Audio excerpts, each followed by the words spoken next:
వారంలో ఒక్కరోజైనా సరే ఆ వ్యక్తికి అడవిలో తిరగడం అలవాటు.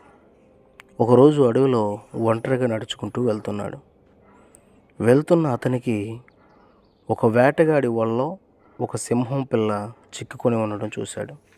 అది ఎంతో బాధతో విలవిల్లాడుతూ ఉండడం చూసి తన బ్యాగులో ఉన్న కత్తిని తీసి ఆ చాకుతో వలను మొత్తం కోసి ఆ సింహం పిల్లను కాపాడి తన ఇంటికి తీసుకొని వెళ్తాడు.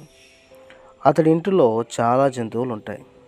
తోడేళ్ళు, పిల్లులు, ఇలా వాటితో పాటు ఈ సింహం పిల్లను కూడా పెంచి పెద్ద చేశాడు.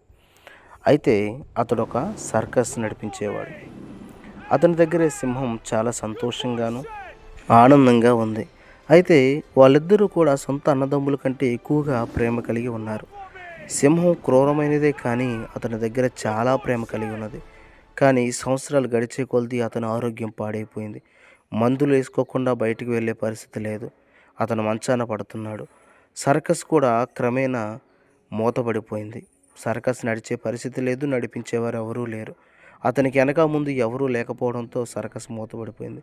ఇక ఆ సింహాన్ని అడవిలో విడిచిపెట్టాల్సిన సమయం వచ్చింది.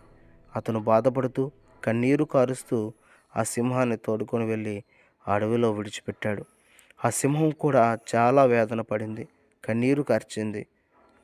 నన్ను ఈ అడవిలో విడిచిపెట్టదు యజమాని అన్నట్టుగా ఏడ్చింది. కానీ యజమాని పరిస్థితిని అర్థం చేసుకున్న సింహం ఏమీ చేయలేక మౌనంగా ఉంది. అడవిలో మౌనంగా ఒంటరిగా ఉంది సింహం. సింహాన్ని చూసి అనేక జంతువులు కొత్త బలమైన సింహం రాజుగా అడవికి వచ్చిందని చాలా జంతువులు భయపడ్డాయి. కానీ సింహంకి వేటాడడం రాదు. సాధు జంతువుగా పెరిగింది.